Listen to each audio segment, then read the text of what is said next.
Selain agun keindahan secara fisik, bidadari juga dilengkapi dengan kemuliaan sifat yang luar biasa. Jangan ditanya tentang kepatuhan mereka terhadap suami mereka. Jangan ditanya tentang kesetiaan dan kesucian cinta mereka terhadap sang suami. Dan jangan pula ditanyakan tentang kelembutan mereka ketika melayani sang suami.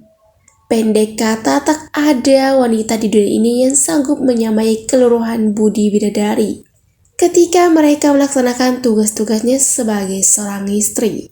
Itulah gambaran sang bidadari. Begitu sempurnanya mereka hingga secara khusus Allah menciptakan mereka sebagai satu simbol kecantikan, keindahan, kelembutan, dan kedamaian. Surga adalah tempat yang terindah. Namun rasanya kurang lengkap jika keindahan surga tak dilengkapi dengan kedamaian yang diberikan oleh keberadaan bidadari di sana. Terlepas dari itu, tahukah Anda bahwa ternyata Allah bukan hanya menciptakan makhluk bernama bidadari di surga saja? Tahukah bahwa Allah juga telah menciptakan makhluk sejenis dengan bidadari yang Dia turunkan ke bumi? Siapakah makhluk itu? Mereka adalah makhluk bernama wanita. Mereka adalah gadis-gadis suci yang senantiasa menjaga kesucian diri. Mereka adalah para istri soliha yang selalu memberikan keteduhan dan kedamaian bagi suaminya. Mereka itulah para bidadari dunia. Meski secara fisik keelokan mereka tak sebanding dengan para bidadari surga, namun kedamaian dan keteduhan yang mereka pancarkan tak kalah agungnya dengan bidadari yang asli itu. Sama halnya dengan ekstensi sang bidadari. Seorang wanita adalah makhluk yang sengaja diciptakan oleh Allah dalam bentuk yang berbeda dengan pria, baik secara fisiologis maupun psikologis. Sebagai zat yang maha tahu akan segala-galanya, lewat penciptaannya lah Allah sesungguhnya ingin menampilkan sosok wanita sebagai makhluk unik, yang tidak sama dengan laki-laki, khususnya yang terdapat dalam organ tubuh mereka sekaligus keunikan kondisi psikis mereka.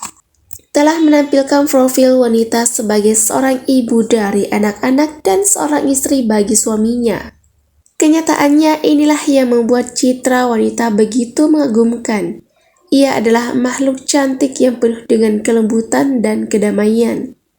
Kalau bidadari diciptakan sebagai seorang istri bagi penghuni surga, maka demikian halnya dengan wanita. Mereka diciptakan sebagai seorang istri bagi suaminya di dunia.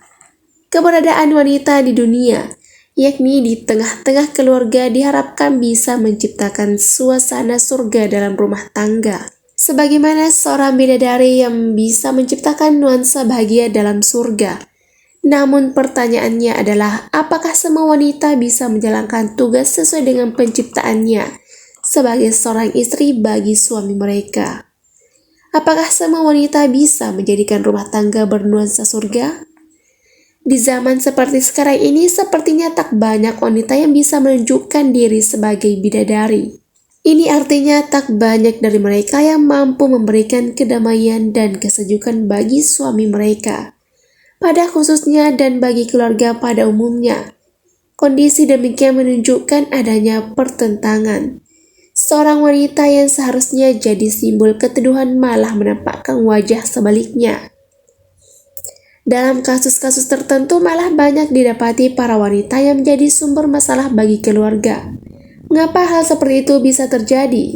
Tak ada yang tahu persis jawaban dari kenyataan tersebut kecuali para wanita itu sendiri. Namun perlu diketahui bahwa wanita bisa saja merubah wajahnya menjadi dua makhluk yang saling bertentangan, yakni bisa tampil sebagai sosok bidadari yang menyejukkan dan sekaligus bisa tampil sebagai sosok iblis betina yang menyeramkan.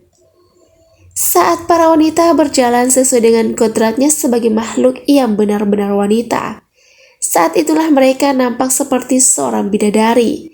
Namun, jika kenyataannya menunjukkan sebaliknya, wanita sudah keluar dari jalur kodratnya sebagai makhluk lembut dan cantik, maka pada saat itulah mereka nampak sebagai makhluk yang sangat menyeramkan.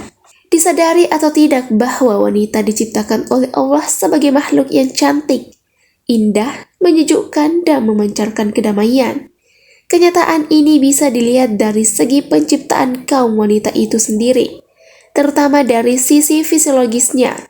Secara fisiologis, otot-otot yang dimiliki oleh wanita lebih elastis jika dibandingkan dengan kaum pria. Ketetapan kodrat ini membawa akibat alamiah tersendiri. Kaum wanita lebih memungkinkan untuk membuat gerakan-gerakan lentur, lembut, dan tidak cocok untuk melakukan gerakan-gerakan berat. Wanita mempunyai kandungan lemak yang lebih banyak sehingga mempunyai kulit yang lebih halus.